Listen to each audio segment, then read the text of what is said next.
selamat hari Minggu, Jemaat Berkat Bagi Bangsa. Memulai pagi ini saya diingatkan satu ayat di Yesaya 40 ayat 31, tetapi orang yang menanti-nantikan Tuhan mendapat kekuatan baru. Mereka seumpama Raja Wali yang naik terbang dengan kekuatan sayapnya. Mereka berlari dan tidak menjadi lesu, mereka berjalan dan tidak menjadi lemah. Saya percaya Bapak Ibu Saudara semua juga sedang menanti-nantikan Tuhan dan sedang antusias untuk menonton ibadah online hari ini. Mari saya undang kita semua siapkan hati terbaik kita untuk memuji, menyembah, dan mendengarkan firman Tuhan.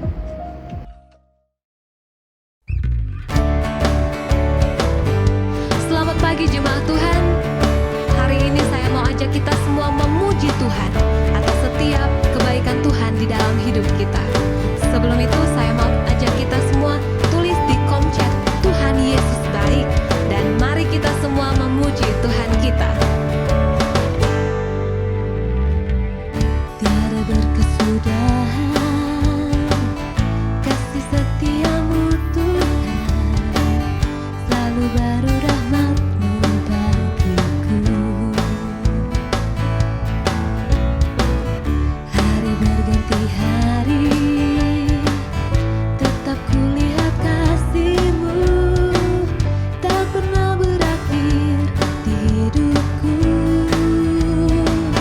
Tuhan Yesus baik, sungguh amat baik, untuk selama-lamanya. Tuhan Yesus baik, Tuhan Yesus baik, sungguh amat baik, untuk selama-lamanya. Tuhan Yesus baik.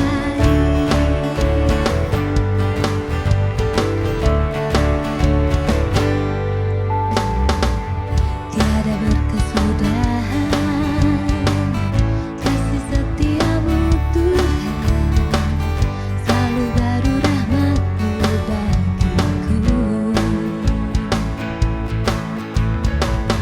Hari berganti hari, tetap kulihat kasih-Mu tak pernah berakhir di hidupku.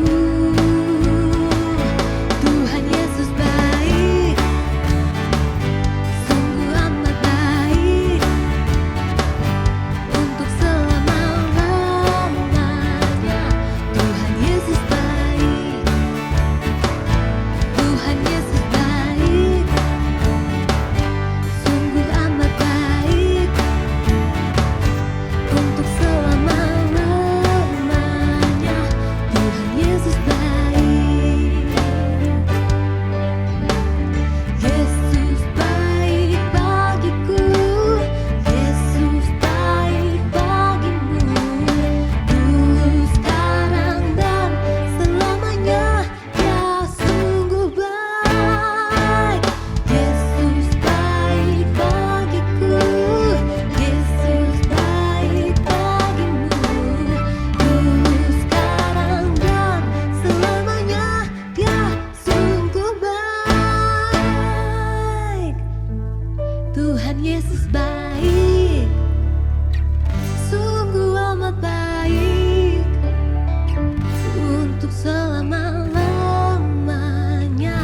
Tuhan Yesus baik, Tuhan Yesus baik, Tuhan Yesus baik, sungguh amat baik, untuk selama-lamanya. Tuhan Yesus baik, Tuhan Yesus baik, sungguh amat baik, untuk selama-lamanya. Tuhan Yesus baik, untuk selama-lamanya, untuk selama-lamanya, sampai selama-lamanya. Tuhan Yesus baik.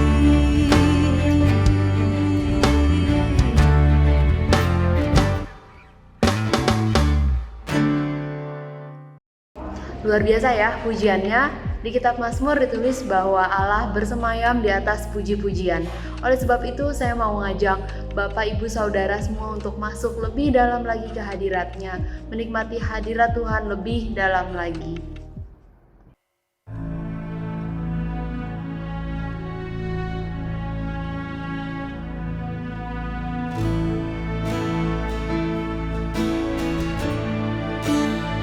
Mari jemaat Tuhan, kita masuk ke hadirat Tuhan yang kudus.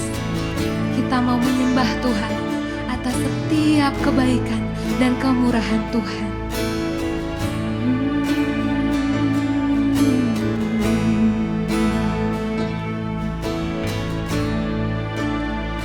I love you, Lord, for your mercy never fails me. All my days I've been held in your hand. From the moment that I wake up until I lay my head, oh, I will sing of the goodness of God.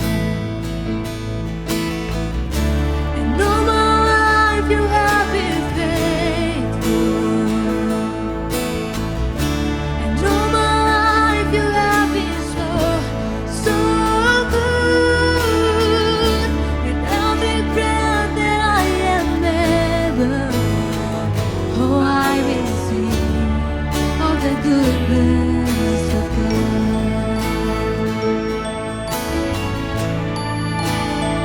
I love your voice. You have led me through the fire. In darkest night, you are close like no other. I've known you as a father, I've known you as a friend, and I have lived in the goodness of God. Yeah. And all my life you have been faithful. And all my life you have been so, so good. With every breath that I have able, oh, I will sing of the goodness of God. Yeah. And all my life you have been faithful. And all my life you have been so, so good. With every breath that I am able, oh, I will sing of the goodness of God. Your goodness is running after me. Your goodness is running after me. With my life laid down, I'm surrendered now. I give you everything.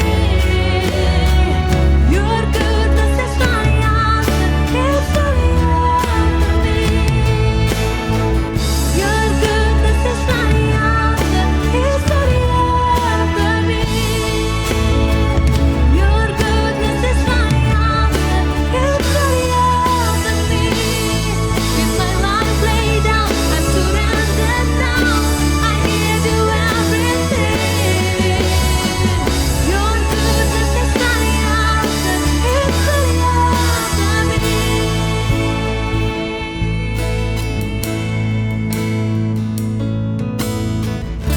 And all my life you have been faithful. And all my life you have been so, so good. With every breath that I am able, oh, I will sing of the goodness of God. Oh, I'm gonna sing of the goodness of God. Oh, I'm gonna sing of the goodness of God.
Selamat pagi, jemaat yang dikasihi oleh Tuhan. Salam damai sejahtera buat Bapak Ibu Saudara yang ada di rumah dan juga untuk setiap orang yang menyaksikan secara online.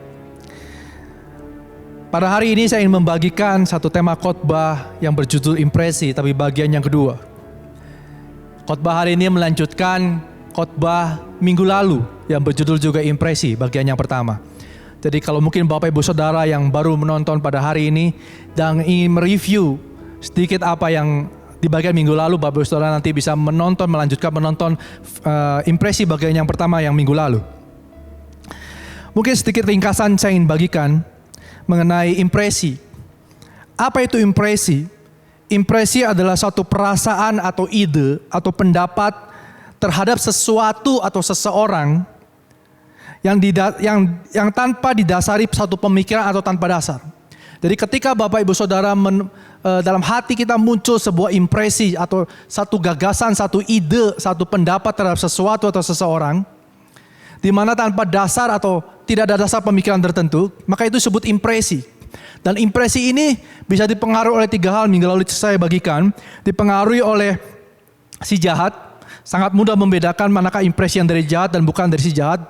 Segala sesuatu yang bertentangan dengan firman Tuhan dan kebenaran, maka itu dari si jahat.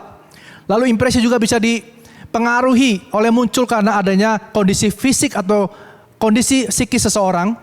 Dan yang ketiga, impresi juga bisa muncul atau dipengaruhi oleh Roh Kudus atau Tuhan yang tinggal di dalam hati kita berbicara kepada setiap kita. Nah, hari ini saya ingin mengajak untuk setiap Bapak Ibu Saudara belajar lebih lagi mengenai bagaimana memverifikasi setiap impresi yang muncul. Tentunya setiap impresi yang muncul dalam hati kita ingin belajar sebagai seorang murid. Apakah impresi yang kita muncul ini dari Tuhan atau bukan? Nah, hari ini kita akan belajar bersama-sama. Terlebih dahulu saya ingin mengajak untuk setiap kita membuka di 1 Tesalonika 5 ayat 19 sampai ayat 22. Janganlah padamkan roh dan janganlah anggap rendah nubuatan-nubuatan. Ujilah segala sesuatu dan peganglah yang baik. Jauhkanlah dirimu dari segala jenis kejahatan. Firman Tuhan mengatakan, janganlah padamkan roh.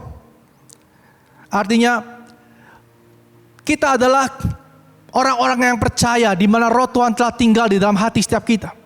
Dan Tuhan bisa berbicara kepada setiap kita. Jangan padamkan roh, tapi ujilah segala sesuatu.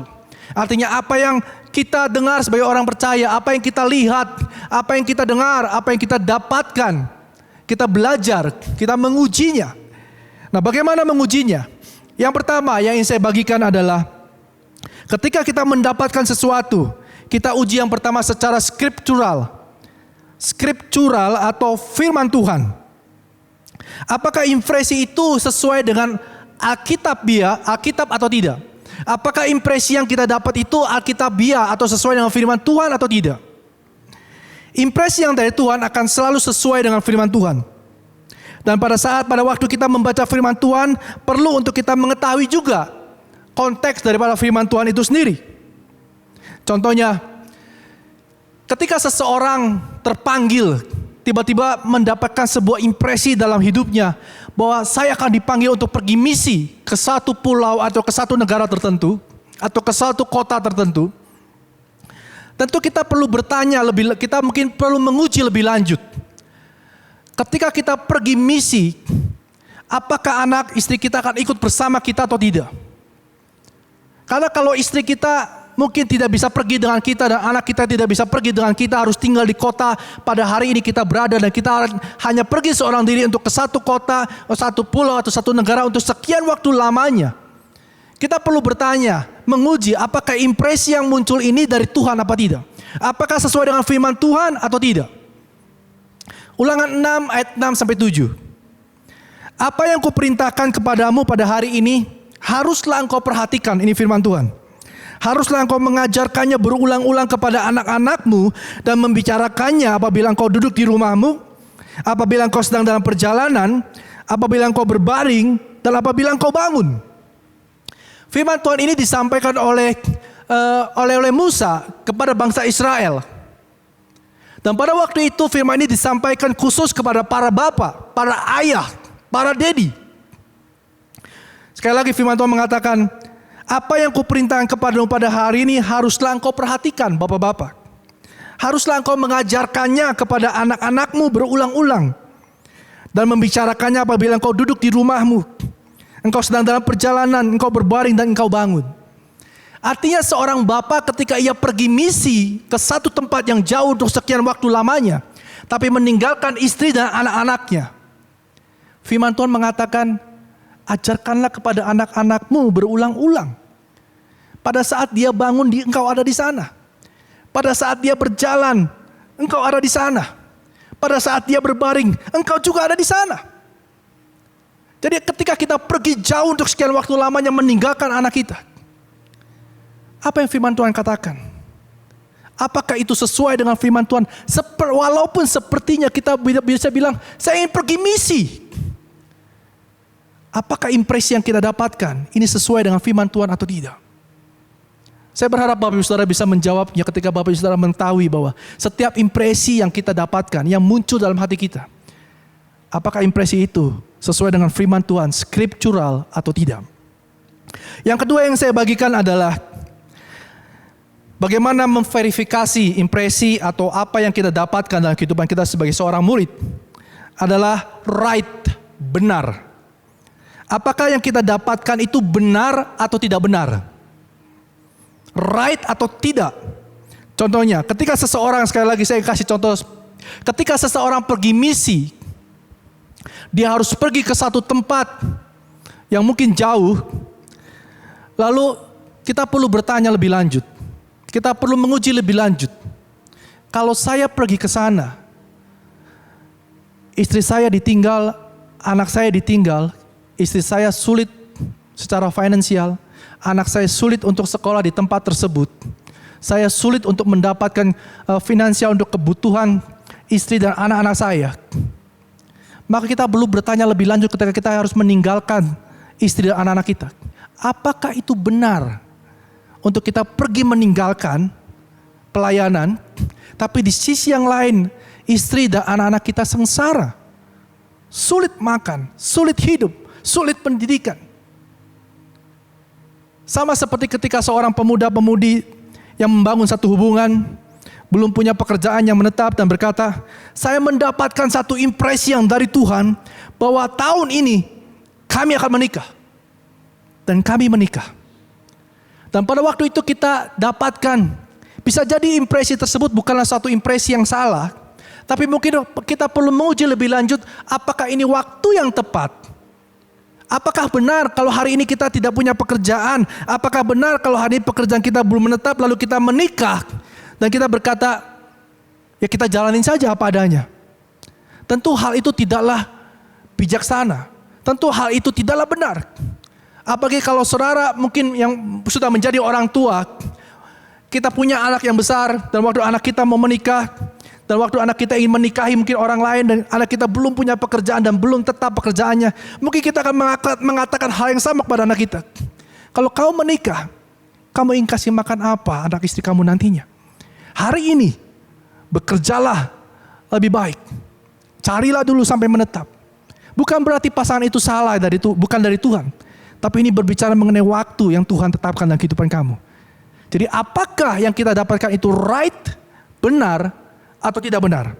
Nanti saya akan bagikan lagi contoh yang lebih lanjut sehingga nanti akan lebih jelas mengenai verifikasi ini. Yang ketiga, yang perlu kita lakukan untuk memverifikasi apa yang kita dapat adalah apakah mengenai yang ketiga disebut dengan providensial, yaitu penyertaan atau penyediaan Tuhan. Yohanes 10 ayat 4 dikatakan, jika semua dombanya telah dibawanya keluar, ia berjalan di depan mereka dan domba-domba itu mengikuti dia karena mereka mengenal suaranya. Jadi Bapak Ibu Saudara, ketika kita orang percaya diibaratkan oleh firman Tuhan sebagai domba-domba Allah, domba-domba Kristus, maka Kristuslah yang akan menjadi gembala bagi kita.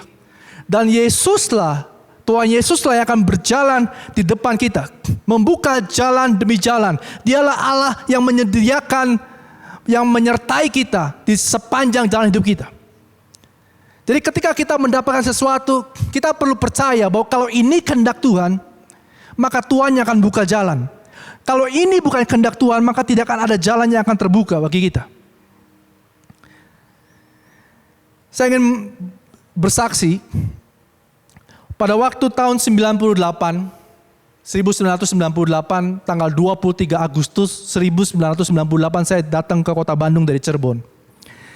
Saya datang, saya masuk ke satu kos-kosan di Jalan Sukamekar 3 nomor 14, kos-kosannya masih ada.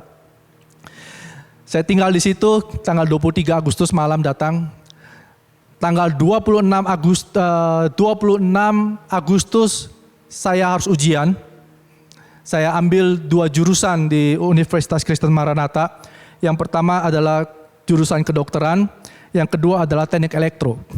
Tapi sebelum saya ujian tanggal 26, mama saya telepon saya malam-malam. Ki, kamu nggak jadi kuliah kedokteran ya? Jangan masuk, nggak usah. Saya tanya, kenapa mah? Karena uangnya nggak ada.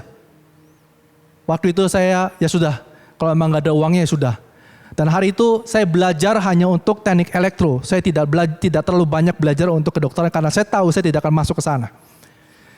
Tapi singkat cerita tanggal 26 saya ujian. Karena tetap udah beli 2 formulir jadi saya ujian dua-duanya. Lalu tanggal 1 minggu kemudian itu keluar hasil ujiannya. Dan saya diterima di Fakultas Kedokteran tapi teknik elektro saya nggak keterima. Dan waktu saya keterima, hari itu saya tahu bahwa saya nggak akan kuliah. Karena saya nggak akan mungkin ambil kedokteran. Tapi di tengah saya berdiam dan saya merenung di hadapan Tuhan. Tiba-tiba mama saya telepon dari Cirebon. Ki, kamu jadi kuliah? Saya bilang, uangnya dari mana? Karena itu yang langsung terbersit dalam hati saya, dalam pikir saya. Uangnya dari mana? Karena berapa hari yang lalu mama saya bilang nggak punya uang. Lalu mama saya cerita.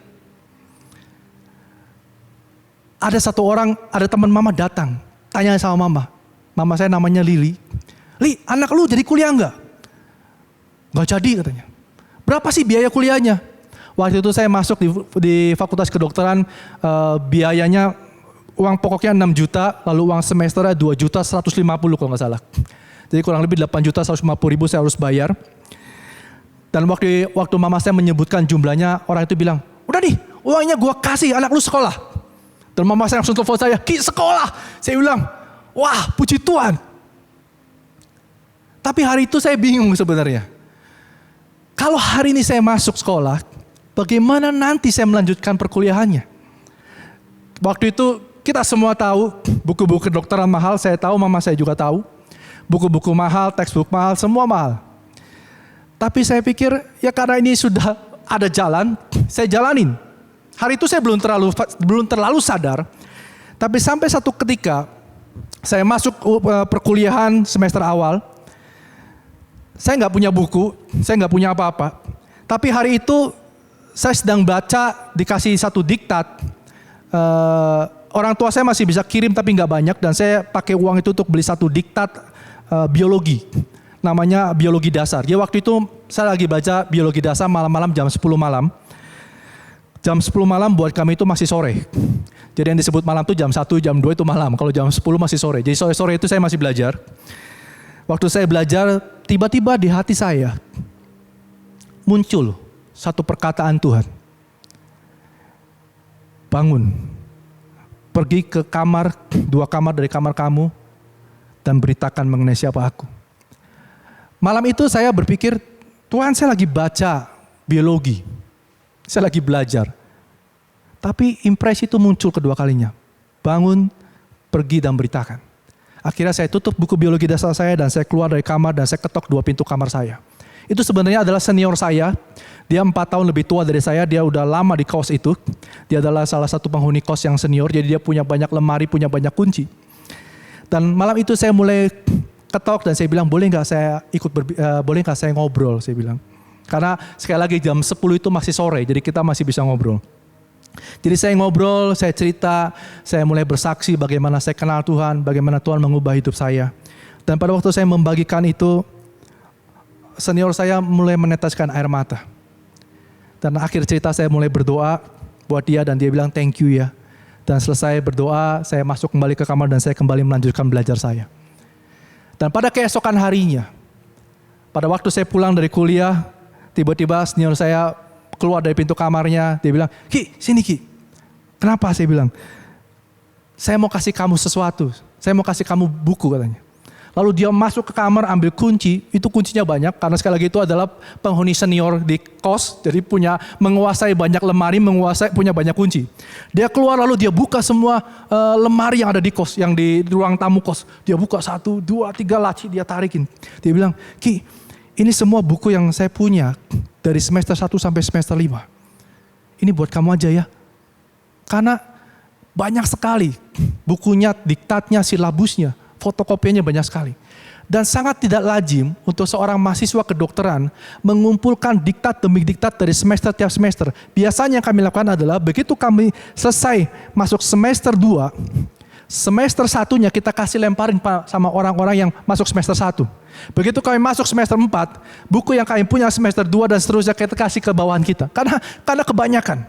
Tapi hari itu senior saya ini punya dari semester 1 sampai semester 5. Bahkan dia kasih semua textbook yang dia punya. Dan saya bawa masuk ke kamar kos. Saya tumpuk di atas lantai. Dan saya berdiri di atas meja belajar. Saya punya meja belajar di sana. Di kos disediakan. Saya berdiri di atas meja belajar. Tingginya ada 2 tumpuk, tingginya sedagu saya, saudara. Dan pada saat saya melihat tumpukan semua textbook dan buku dan silabus dan fotokopian. Saya jongkok di atas meja belajar.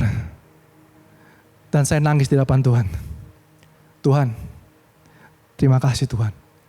Hari ini aku tahu, hari ini aku sadar bahwa ini adalah tangan Tuhan yang membuat aku masuk kuliah kedokteran. Ini yang saya maksud dengan providensial.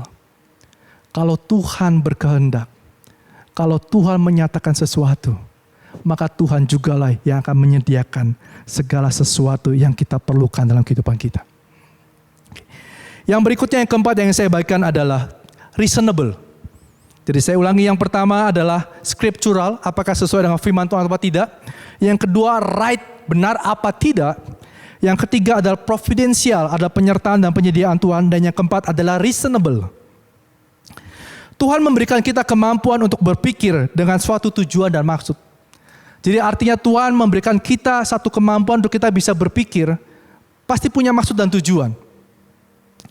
Ketika kita mendapatkan impresi untuk memberitakan Yesus kepada semua orang yang ada di depan kita, kita perlu bertanya, apakah impresi yang kita dapat ini dari Tuhan apa tidak?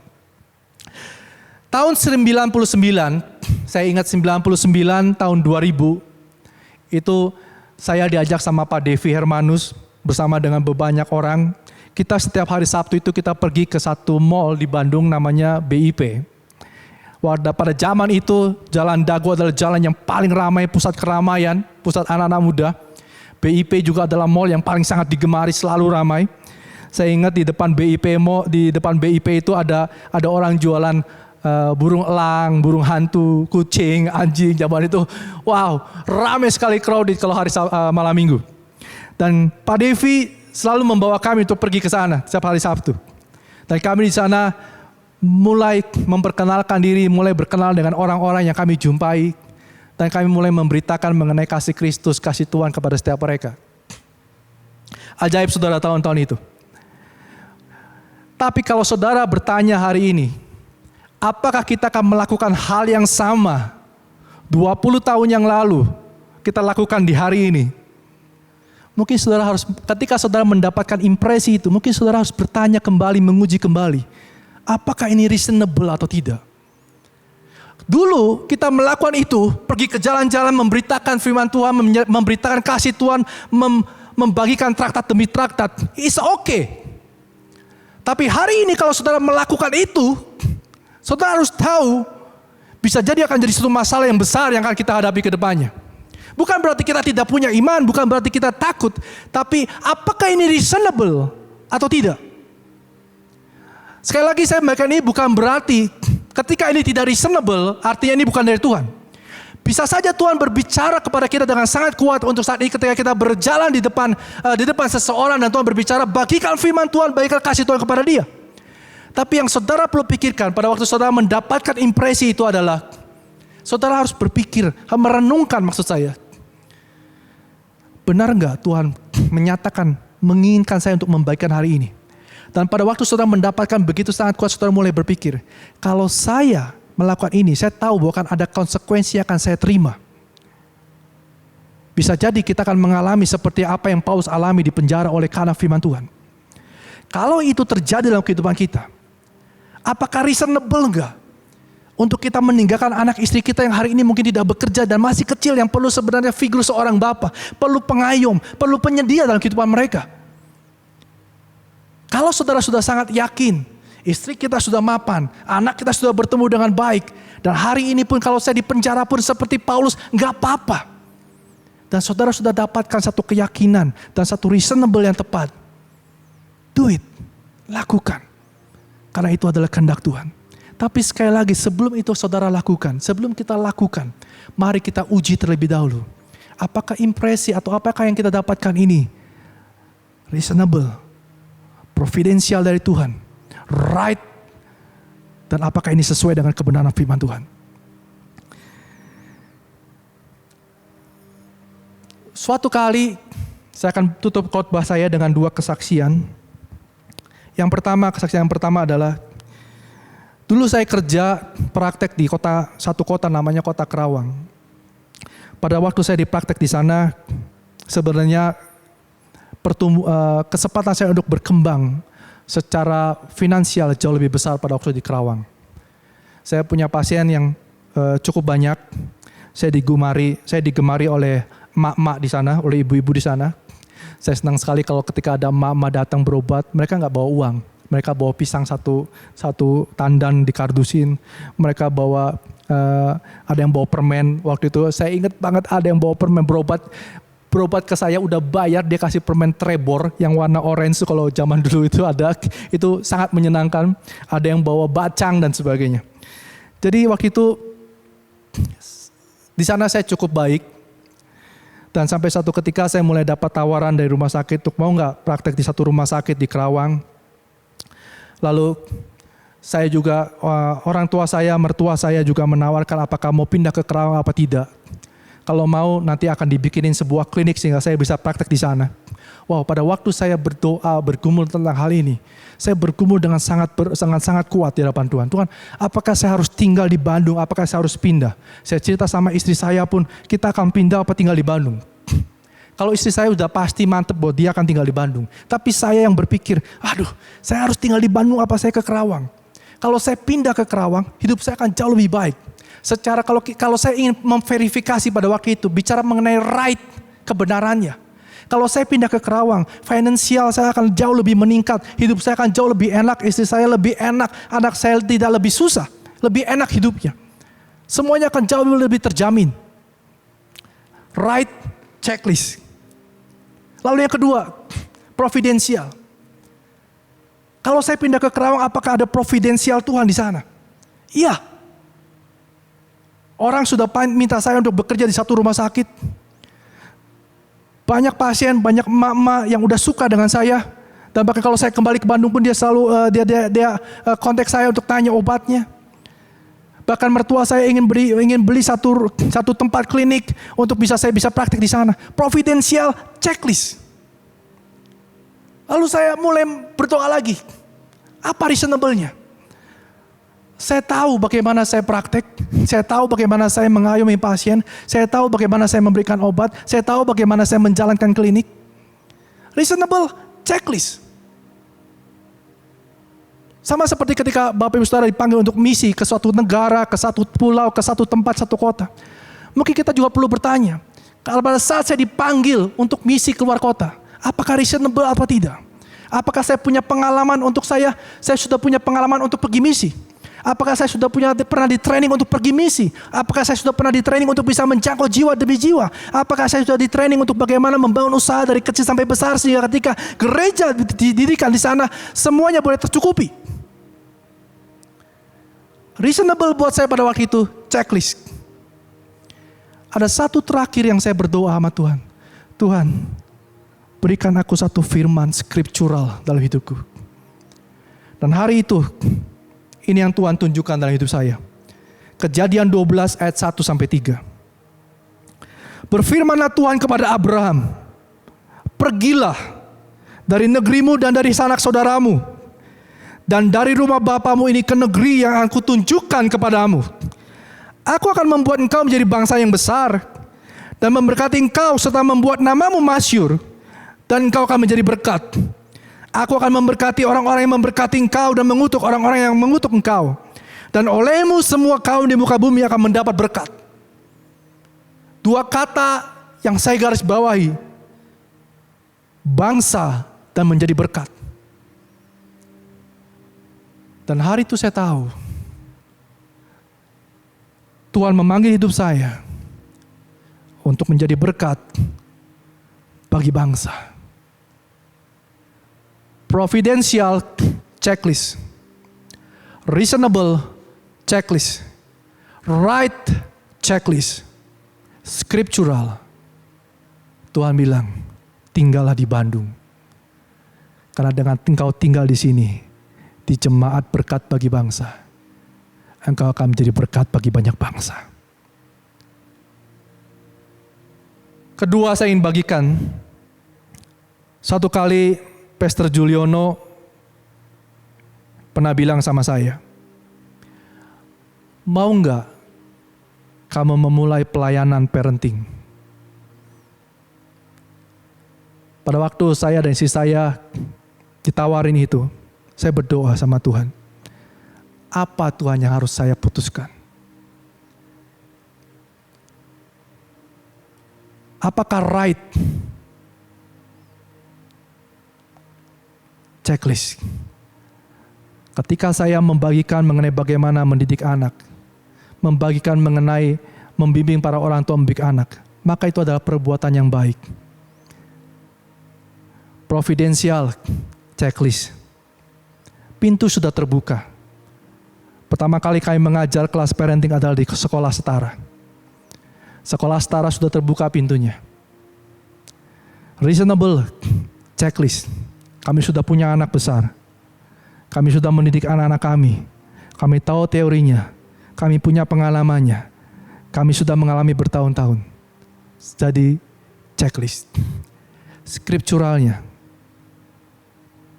Dengan saya melakukan ini, saya dan istri saya melakukan ini, maka kami sedang menjadi berkat bagi banyak bangsa untuk orang-orang tua yang ada di sekolah setara. Sekali lagi, scriptural checklist, right checklist, providential checklist, dan yang terakhir, reasonable checklist. Mari Bapak Ibu Saudara semua, jangan padamkan rohmu hari ini. Tapi biarlah rohmu menyala-nyala di hadapan Tuhan. Layanilah Dia dengan penuh semangat. Core value jemaat ini adalah home, honor, ownership, merciful, dan enthusiasm. Kobarkan apimu, semangat, layanilah Tuhan, bersemangat, berentusias. Dan ujilah segala sesuatu yang Bapak Ibu Saudara dapatkan dalam kehidupan Bapak Ibu Saudara semua di dalam Tuhan. Amin. Saya berdoa bahwa dengan adanya khotbah ini, setiap kita orang percaya, terutama jemaat berkat bagi bangsa, kita tidak lagi menjadi murid yang ragu, yang gamang. Yang saya dapat ini suara Tuhan atau bukan ya? Yang saya dapat ini dari diri saya apa dari Tuhan ya? Tapi kita sudah bertumbuh dan bisa bertumbuh menjadi orang-orang yang bisa mengenal suara Tuhan dan apa yang menjadi isi hatinya dalam kehidupan kita. Amin. Mari kita tundukkan kepala dan kita berdoa. Bapa, kami mengucap syukur Tuhan untuk hari ini Tuhan. Izinkan kami untuk terus bertumbuh Tuhan. Izinkan kami Tuhan untuk terus beranjak menjadi orang-orang yang dewasa secara rohani Tuhan. Yang tahu mendengar suara-Mu dan isi hati-Mu. Dan kami boleh tetap tinggal berjalan di dalam kebenaran firman-Mu Tuhan. Bapa, berkati jemaat ini Tuhan. Berikan kami roh hikmat dan roh wahyu, sehingga kami mengenal Allah dengan benar. Terima kasih Bapa untuk siang hari ini. Kami menyerahkan Tuhan, seluruh firman ini, kami percaya firman ini tertabur dalam setiap hati kami, bertumbuh dan berbuah lebat. Di dalam nama Tuhan Yesus kami berdoa dan kami mengucap syukur. Mari saudara sama-sama kita katakan, amin. Terima kasih untuk khotbahnya. Saya punya iman isi hati Tuhan yang disampaikan lewat khotbah tadi bisa jadi rema tersendiri untuk Bapak, Ibu, Saudara semua. Terima kasih juga untuk seluruh tim, seluruh orang yang sudah melayani sehingga kita bisa menikmati ibadah online hari ini. Sekarang saatnya kita menyambut semua orang yang baru pertama kali menonton ibadah online Jemaat Berkat Bagi Bangsa. Selamat datang di gereja kami. Kami sungguh rindu bisa mengenal Bapak, Ibu, Saudara lebih lagi. Karena itu mari isi form yang ada di link yang tertera di layar, atau daripada ngetik susah-susah, mendingan langsung bisa juga scan barcode yang ada di layar juga. Bagi Bapak, Ibu, atau Saudara yang sedang bergumul dan memerlukan bantuan doa, silahkan mengisi link yang ada di layar. Kami sebagai satu keluarga dalam Tuhan dengan senang hati akan membantu Bapak Ibu untuk berdoa.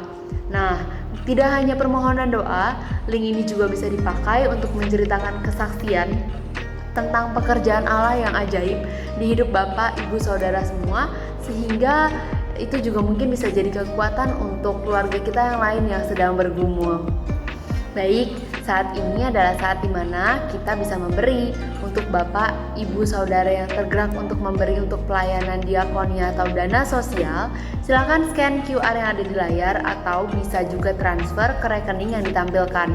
Dana sosial ini akan digunakan untuk membantu keluarga Jemaat Berkat Bagi Bangsa yang sedang membutuhkan pertolongan.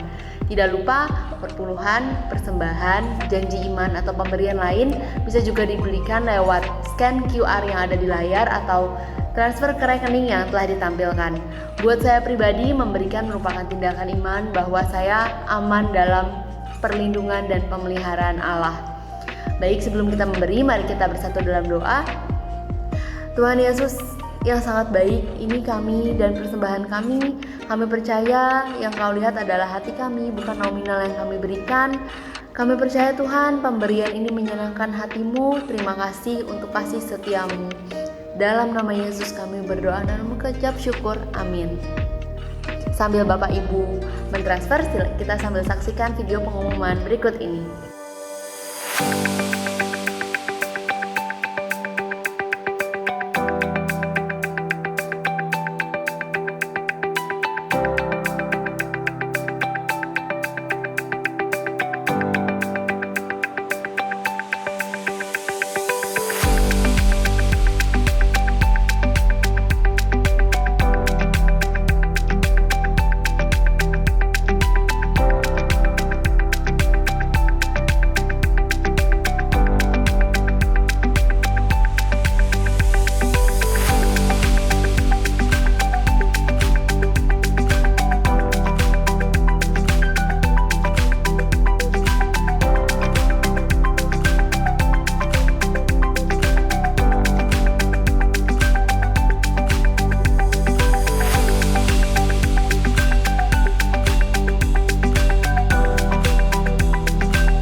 Selamat siang Bapak Ibu Saudara semua. Sekali lagi kita sudah sampai di penghujung acara ibadah online pada siang ini. Mari kita tundukkan kepala dan saya akan berdoa untuk Bapak Ibu Saudara semua. Tuhan, terima kasih Tuhan untuk hari ini. Kami bisa menikmati hadirat-Mu Tuhan. Biarlah hati kami, roh kami berkobar-kobar menyala-nyala Tuhan. Dan biarlah kami terus bertumbuh Tuhan di dalam kemuliaan-Mu. Bapa, berkatilah jemaat ini Tuhan. Biarlah kami menjadi jemaat yang mengenal suara Tuhan dan mengikuti suara Tuhan, tinggal tetap di dalam firman-Mu Tuhan. Aku berdoa, biarlah setiap telinga mendengar, setiap mata melihat, setiap hati menangkap dan mengerti apa yang menjadi kehendak Tuhan di dalam kehidupanmu setiap harinya. Diberkatilah engkau oleh karena Tuhan besar dan ajaib, dan pekerjaannya melampaui segalanya. Bapa, aku melepaskan berkat Allah bagi jemaat, berkat bagi bangsa pada siang hari ini.